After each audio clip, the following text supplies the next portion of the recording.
নমস্কার বন্ধুরা, সবাইকে শুভ সকালের অনেক অনেক শুভেচ্ছা জানিয়ে রোশনাইয়ের আজকের পর্বের রিভিউ নিয়ে আমি চলে এসেছি তোমাদের সামনে। বাংলা সিরিয়াল সমাচারে তোমাদের সবাইকে স্বাগত জানিয়ে আজকের পর্বের রিভিউ আমি শুরু করছি। শুরুতে আমরা দেখতে পাচ্ছি যে আরণ্যক তো সেই ঘটনাটার কথা জানতে চাইছে যেটা নাকি রোশনাইয়ের ব্যাপারে রটছে।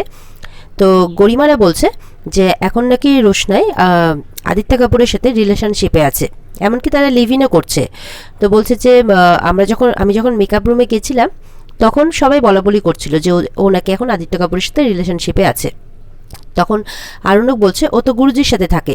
বলে হ্যাঁ থাকছিল, কিন্তু এখন আর থাকে না, কারণ গুরুজির ওয়াইফ খুব একটা বিশেষভাবে রোশনাইকে পছন্দ করে না, তাই রোশনাই এখন আপাতত হোটেলে আছে, তবে এরপর নাকি আদিত্য কাপুরের সাথেই চলে যাবে। তো এরকম কথাবার্তা বলছে। এরপর সুরঙ্গমা বলছে আচ্ছা বাদ দাও, তোমরা কি খাবে বলো। আরণ্যক বলছে হ্যাঁ, একটা বাইরের মেয়ের জন্য আমরা এত কেন মাথা ঘামাচ্ছি, সে কি করবে না করবে তার ব্যাপারে এতটা মাথা না ঘামালেই নয় কি। তখন তো সুরঙ্গমা বলছে যদি ও আমাদের সাথে রিলেশনটা ভালো রাখতো তাহলে ওকেও ট্রিট দেওয়া যেত। যাই হোক তোমরা কি খাবে বলো। আরণ্যক বলছে যা খুশি একটা অর্ডার করে দিলেই হবে, খেয়ে নেব। তখন গরিমা আর সুরঙ্গমা একে অপরের দিকে দেখে হাসছে আর কি, ওরা ওদের কাজটা করে দিয়েছে, ওরা রোশনাইয়ের নামে যা বলার আরণ্যকের মনে বিষ ভরে দিয়েছে আর কি। এবার তো পরদিন সকাল হয়ে গেছে, রোশনাই উঠে বসে আছে তার ঘরে। তখন আদিত্য কাপুর ফোন করেছে। ফোন করে রোশনাই ভাবছে এখন এই টাইমে ফোন করছে। তখন আদিত্য কাপুর বলছে যে আমি তোমার হোটেলের নিচেই আছি। বলছে স্যার আমি তো এখন, বলে না না আমি এখন তোমার রুমে যাব না, আমি জানি তোমার আমাকে নিয়ে অ্যালার্জি আছে, আসলে তোমার জন্য একটা প্রপোজাল আছে। রোশনাই বলছে আমার জন্য? বলে হ্যাঁ, আসলে তোমাকে আমি একটা জায়গায় নিয়ে যেতে চাই। রোশনাই বলছে এখন আমাকে আপনি কোথায় নিয়ে যাবেন, তাছাড়া আজকে তো অডিশনও নয়। তখন বলছে যে রোশনাই বলছে যে আমি কি জানতে পারি যে আপনি আমাকে কোথায় নিয়ে যেতে চান। তখন আদিত্য কাপুর বলছে যে হ্যাঁ অবশ্যই জানতে পারো, আসলে দেখো আজকে তো একটা ইভেন্ট আছে, তো সেখানে তো একটু ভালো ড্রেস পোশাক পরতে হবে, আর আমি জানি যে তোমার কাছে যা ড্রেস আছে তুমি তাই পরবে, কিন্তু তবুও আমি কি তোমাকে একটা ড্রেস গিফট করতে পারি। তখন রোশনাই বলছে না স্যার, আমি এটাতে একদমই কমফোর্টেবল নই। তখন আদিত্য কাপুর বলছে দেখো আমরা তো বন্ধু না, তো সেই বন্ধুত্বের খাতিরেও তুমি নিতে পারো। বলে না, আপনার সাথে তো আমার খুব বেশি দিনের আলাপ নয়, তো সেই কারণে আমি আপনার থেকে এটা নিতে পারি না, আর এই অল্প কয়েকদিনের আলাপে বন্ধুত্ব হয় না, আমি অন্ততপক্ষে এটা মনে করি। তখন তো আদিত্য কাপুর একটু টেনশনে পড়ে যায় যে কি করবে, কারণ আজকের একটা ভালো ইভেন্টে আদিত্য রোশনাইকে একটা ভালো ড্রেস আর কি গিফট করতে চায়, যেটা পরে রোশনাই ইভেন্টে যাবে। এদিকে দেখা যাচ্ছে মিনি সমানে লালনের জন্য জেদ করছে, সমানে লালনের কথা ভাবছে, খাওয়া দাওয়া ছেড়ে দিয়েছে। ওদিকে লালনদেরই বস্তি থেকে একজন কাজের মেয়ে মিনিদের বাড়িতে কাজ করতে আসে। সে আবার লালনের খবর মিনির কাছে নিয়ে এসেছে যে সে লালনকে খবর দিয়েছে মিনির কথা অনুযায়ী লালন নাকি কাজে যাওয়ার আগে মিনির সাথে দেখা করতে আসবে। মিনি তো এটা শুনে খুব খুশি হয়ে যায়। কাজের মেয়েটি বলছে তার জন্য কিন্তু তোমাকে খাওয়া দাওয়া করতে হবে, এইভাবে খাওয়া দাওয়া ছেড়ে দিলে কিন্তু হবে না। ঠিক সেই সময় মিনির মা মিনির জন্য দুধ নিয়ে আসে। বলে এই যে তুমি তো দুধ খেতে ভালোবাসো, তোমার জন্য আমি দুধ নিয়ে এসেছি। তখন মিনি বলছে না আমি দুধ খাবো না। তখন কাজের মেয়েটিকে বলছে যে কামিনী তুমি কি কথা বলছিলে ওর সাথে। বলে না না আমি শুধু দেখতে এসেছিলাম যে ও কেমন আছে, আসলে অনেকদিন ধরে অসুখে আছে তো সেই জন্যে। তখন মিনি বলছে তুমি কেন মিথ্যে কথা বলছো, তুমি তো আমাকে বললে যে লালন আসবে, ও কাজে যাওয়ার সময় নাকি আমার সাথে দেখা করতে আসবে, আমার জন্য অনেক চকলেটও আনবে। তখন বলছে যে কামিনী তুমি কি লালনকে খবর দিয়েছো নাকি। বলে না না আমি কোনো খবর দিইনি, ও এমনি এমনি করে বলছে, আর মনে মনে বলছে এই মেয়েটা আমাকে কেস খাইয়েই ছাড়বে, কারণ মিনির কথা অনুযায়ী ও মিনির কথা রেখে লালনকে খবর দিয়েছে, আর মিনি সেই খবরটা তার মাকে বলে দিচ্ছে। তো সে তো কাজের মেয়ে বলে কথা, তো তাকে তো বকা খেতেই হবে, হয়তো তার কাজটাও থাকবে কিনা সেই ভয়টাই পাচ্ছে কাজের মেয়েটি।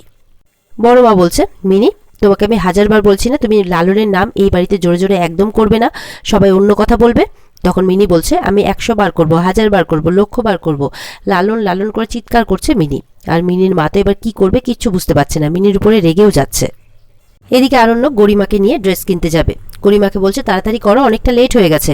গরিমা বলছে এখন তো সবে সকাল, পার্টি তো সেই রাত্রিবেলা হবে, তো এখন তো অনেক সময় আছে। বলে এখন আমরা ড্রেস কিনতে যাব, তারপর আসবো, তারপর তুমি রেডি হবে, অনেক টাইম লেগে যাবে গরিমা, তাড়াতাড়ি করো। তখন বলছে আমার কাছে তো যা ড্রেস আছে আমি তাই পরে নিতে পারতাম। আরণ্যক বলছে কি বলছো, এটা একটা প্রেস্টিজিয়াস পার্টি, তোমার জন্য বিশেষ করে রাখা হয়েছে। তাহলে তুমি এরকম কথা বললে হবে? ওখানে তোমার কত রাইভালরা থাকবে, এমনকি সমস্ত পার্টিসিপেন্টরাও থাকবে, আর তুমি যেমন তেমন ভাবে যাবে, এটা আবার হয় নাকি? তখন বলছে ওই পার্টিতে তো রোশনাইও যাবে। আরণক বলছে সেটা আমি কি করে বলবো যাবে কি যাবে না? বলে হ্যাঁ, আর পার্টিটা তো অনেকটা দূরে হচ্ছে, আমাদের সাথে সম্পর্কটা ভালো থাকলে হয়তো আমি নিয়ে যেতে পারতাম। তখন আরণক বলছে ও যখন মুম্বাই অবধি একা আসতে পেরেছে, একটা শো অবধি একা পৌঁছেছে, এখানে কাজ করছে একা, আবার ডান্স করছে, এত কিছু যখন ও একা একা করছে, তখন পার্টি অবধিও ঠিক ও একা পৌঁছে যাবে। গরিমা বলছে যে হ্যাঁ, তাছাড়া তো ওকে নিয়ে যাওয়ার লোকেরও অভাব নেই, আদিত্য কাপুরের সাথে তো এখন ওর একটা মাখো মাখো সম্পর্ক। তখন আরণক বলছে দেখো, আমরা সকাল সকাল রোশনাইকে নিয়ে কেন কথা বলছি? একটা আউটসাইডারকে নিয়ে সবসময় কি এরকমভাবে কথা বললে হয় নাকি? এখন ওর নিজের লাইফ নিয়ে ব্যস্ত হয়েছে, নিজে একটা ইন্ডিপেন্ডেন্ট হতে শিখেছে, তো এখন ওর লাইফ নিয়ে আমরা কথা বলতে চাই না। রোশনাই বলছে, গরিমা বলছে আর কি, যে কেন, তুমি তো এতদিন রোশনাইকে নিয়ে খুব চিন্তা করতে। বলে হ্যাঁ, আমি চিন্তা করতাম, কারণ বাদ দাও সেসব কথা এখন বলে লাভ নেই, চলো আমাদের দেরি হচ্ছে, আমাদের যেতে হবে। এই নিয়ে কিন্তু গরিমা আর আরণ্যকের মধ্যে একটা মানে কথা কাটাকাটি শুরু হয়েছে রোশনাইকে নিয়ে। কারণ আদিত্য কাপুরের সাথে আরণ্যক রোশনাইকে সহ্য করতে পারছে না, আর এদিকে গরিমারা ইচ্ছে করে করে আরণ্যকের সামনে সেই কথাগুলো বলছে। আরণ্যক সেটা আরও সহ্য করতে পারছে না। আরণ্যক উপরে দেখানোর চেষ্টা করছে সে গরিমার সাথে খুব ভালো আছে, গরিমাকেও এটা বোঝানোর চেষ্টা করছে, চলো আমি তো তোমাকে নিয়ে বাইরে যেতে চাই, তোমাকে একটা ড্রেস কিনে দিতে চাই, কিন্তু এগুলো সব জেদে পড়ে করছে। এদিকে রোশনাই আদিত্য কাপুরকে বলছে যে একসাথে অনেকগুলো পথ না হাঁটলে, পরস্পরকে না চিনলে আমার মনে হয় না যে বন্ধুত্ব হয়। তখন আদিত্য কাপুর বলছে আমি তো প্রথম দিন থেকে দেখেই তোমাকে বন্ধু মনে করে নিয়েছিলাম। রোশনাই বলছে কিন্তু ওভাবে আমার ক্ষেত্রে বন্ধুত্ব হয় না। আদিত্য কাপুর বারবার করে রোশনাইকে ড্রেসের কথা বলছে যে দেখো ওখানটাতে অনেকে আসবে, হাজার হোক একটা প্রেস্টিজিয়াস ব্যাপার, তো তোমাকে একটা ভালো ড্রেস তো ক্যারি করতেই হবে।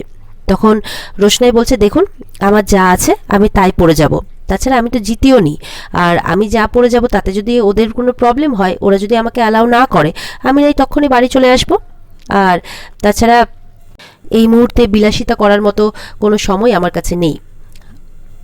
তো রোশনাই তো কিছুতেই ড্রেস কিনতে চাইছে না, কারণ সে অন্য কারো টাকা দিয়ে, তাও আবার আদিত্য কাপুর, তার কাছ থেকে ড্রেস কিনে পরবে, তো সেটা তো এমনিতেই লোকজন অনেকে অনেক কথা বলছে, তার মধ্যে আবারও কোনো কথা উঠবে। যদিও বা রোশনাই কারো কোনো কথাতে কিছু যায় আসে না, তবুও রোশনাইয়ের একটা আত্মাভিমান বলে ব্যাপার রয়েছে, আত্মসম্মান বলে ব্যাপার রয়েছে, সে অন্য কারো টাকায় দেওয়া কোনো ড্রেস পরতে চায় না, যদি পরতেই হয় তো নিজের টাকায় পরবে।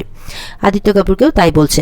আদিত্য বলছে তুমি না হয় এখন আমার কাছ থেকে নিয়ে নাও, না হয় ধার হিসেবেই নাও, তুমি যখন আমার টাকায় পরতে চাইছো না, পরে চাকরি করে তুমি আমাকে শোধ করে দেবে। তখন তো রোশনাই বলছে আমার কোনো ড্রেস কেনার প্ল্যান নেই।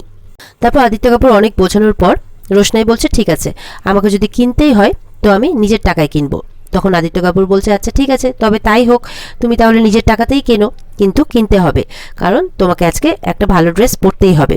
তখন রোশনাই রাজি হয়, আর রোশনাই বলে ঠিক আছে আমি রেডি হই, আমার একটু সময় লাগবে। এদিকে তো মিনিকে ওর মা বকবকি করছে যে খবরদার তুমি আর লালনের নাম করবে না। তখন সেখানে তনুশ্রী আর জাহ্নবী আসে। জাহ্নবী বলছে কি হচ্ছে, সকাল সকাল চিৎকার করছো কেন লালন লালন বলে? তখন বড় মা বলছে না না ছোট, ওর কথা অত ধরিস না, ও জানিসই তো ওরকমই ভুলভাল কথা বলতে থাকে। এদিকে গরিমা আরণ্যককে বলছে জানো, আমি একটা জিনিস খুব ভালো করে লক্ষ্য করেছি, যখন তুমি রোশনাইয়ের থেকে আঘাত পাও তখন তুমি আমার কাছে ছুটে আসো, আর যখন সমস্ত মিসআন্ডারস্ট্যান্ডিং তোমাদের মিটে যায় তখন তুমি আমাকে জাস্ট ছুঁড়ে ফেলে দাও। তখন আরণ্যক বলছে আমি তোমার জন্য কাল থেকে এত কিছু করছি, তোমার জন্য ভাবলাম যে তোমার জন্য একসঙ্গে পার্টিতে যাব, তোমার সাথে মানে টাইমটা এনজয় করব, তোমার সাথে কিছু সময় কাটাবো, তুমি আমাকে তার প্রতিদানটা এইভাবে দিলে, না দিলেও পারতে। তখন গরিমা বলছে আমি যা বলছি ঠিকই বলছি, দেখো তোমার কি ভাল লাগছে রোশনাইয়ের ব্যাপারে এইসব কথা শুনতে? আরণ্যক বলছে দেখো আমার মোটেও ভালো লাগছে না, আমি ওকে আমার বাড়িতে এনেছিলাম ওকে প্রোটেক্ট করার জন্যে, এখন ও সেই প্রোটেকশনটা নিতে চায়নি, ও এখানে এসছে আমাকে বলেও আসেনি, ও এখন যদি নিজের থেকে সব কিছু করতে চায়, নিজে ইন্ডিপেন্ডেন্ট হতে চায়, নিজে অন্য কারোর সাথে থাকতে চায়, তাহলে ওর ওর লাইফ না, ও করুক, আমাকে কেন এইসব কথা শুনতে হচ্ছে, আমাকে কেন বলছো? গরিমা বলছে দেখবে ওর লাইফটা এখন, ও এখন এর হাত থেকে ওর হাত, ওর হাত থেকে এর হাত, এইভাবেই চলবে। তখন আরণ্যক বলছে সে ও জটাই হাতে পড়ুক না কেন, আমাকে কেন এইসব কথা বলছো? গরিমা বলছে তোমার বোধহয় ভালো লাগছে না শুনতে না এই সমস্ত কথা? আরণ্যক বলছে তোমার ভালো লাগছে এই সমস্ত কথা শুনতে? গরিমা বলছে আমি জাস্ট এগুলো কথা ভাবতেও চাই না। এদিকে আদিত্য কাপুর আবারও রোশনাইকে বলছে যে দেখো রোশনাই, আমার খুব খারাপ লাগছে, যে ব্যাপারটা হচ্ছে আজকে আমার জন্যে তুমি শুধু শুধু নিজের এতগুলো টাকা খরচা করবে? আমি জানি তুমি চাকরিও পেয়ে যাবে, আর সেই চাকরির থেকে তুমি ড্রেসও কিনে নিতে পারবে। তো তুমি তখন না হয় আমাকে শোধ করে দেবে। এখন আমি তোমাকে ড্রেসটা না হয় ধার হিসেবেই কিনে দিই, তুমি না হয় এটা একজন বন্ধুর কাছ থেকে বা একজন পরিচিত মানুষের কাছ থেকে ধার হিসেবেই নাও। তারপরে অনেক বলার পর রোশনাই রাজি হয়, বলে আচ্ছা ঠিক আছে, আপনি থাকুন, আমি আসছি। এদিকে গরিমা আরণ্যককে বলছে, আচ্ছা তুমি যে আমাকে ড্রেসটা কিনে দিতে চাইছো, আমাকে মন থেকে দিতে চাইছো তো? আরণ্যক বলছে, হ্যাঁ, তো তোমার কি মনে হয়? বলে না, তাই বলছিলাম আর কি। আরণ্যক বলছে, তাহলে থাক। বলে না না, আমি যেতে চাই তোমার সাথে, কিন্তু তুমি যাই করো না কেন অ্যাটলিস্ট মন থেকে করো। তারপর বলছে, আচ্ছা রোশনাই ওই দিন হঠাৎ করে খারাপ পারফর্ম করলো কেন? আরণ্যক বলছে, আশ্চর্য তো, সেটা আমি কি করে জানবো যে ও কেন খারাপ পারফর্ম করলো? ওকে আমাকে বলে করেছিল নাকি? হয়তো এই ডান্স ফর্মের ব্যাপারে ওর কিছু জানা ছিল না। ও তো আর তোমার মতো মানে প্রফেশনাল নয়, ও তো তোমার মতো প্রতিভাও নেই, তো তাই হয়তো পারেনি। এরকম কথাবার্তা হচ্ছে আর কি আরণ্যক আর গরিমার মধ্যে। এদিকে রোশনাই ঘরে মনে মনে ভাবছে যে একজন অন্য মানুষের সাথে পোশাক কিনতে যাওয়ার ব্যাপারটা রোশনাইয়ের কাছে খুবই অস্বস্তিকর লাগছে। কারণ রোশনাইয়ের লাইফে যখন মা ছিল তখন তাকে মা নিয়ে যেত আর কি পোশাক কিনতে, আর তারপরে যদি কেউ নিয়ে গেছে আর কি, তো সেটা হচ্ছে আরণ্যক। তো তাদেরকে ছাড়া অন্য একজনের সাথে এইভাবে পোশাক কিনতে যাওয়ার ব্যাপারটা রোশনাই ঠিক মেনে নিতে পারছে না। বলছে, একই হোটেলে আপনিও আছেন, আমিও আছি, কিন্তু এখন আপনার লাইফটা অনেকটা আলাদা আমার থেকে। আমি চাই না আর আমার জীবনের কোনো ছায়া আপনার জীবনে পড়ুক। আমি শুধু দূর থেকে আপনার বিবাহিত জীবনের ভালো কামনা করে যাব। এরকমটাই ভাবছে রোশনাই মনে মনে। আর এখানে আজকের পর্ব শেষ হয়ে যায়। তো বন্ধুরা, এই ছিল আজকের পর্বের রিভিউ। ভালো লেগে থাকলে পর্বকে লাইক, কমেন্ট আর চ্যানেলকে কিন্তু সাবস্ক্রাইবটা করতে ভুলবে না। আর এই পর্বের ফুল এপিসোড দেখতে অবশ্যই তোমরা স্টার জলসার পর্দায় চোখ রাখবে। তাহলে দেখা হচ্ছে আগামীকালকে। ততক্ষণ সবাই ভালো থাকবে। আজকের মতো এই পর্যন্তই, টাটা।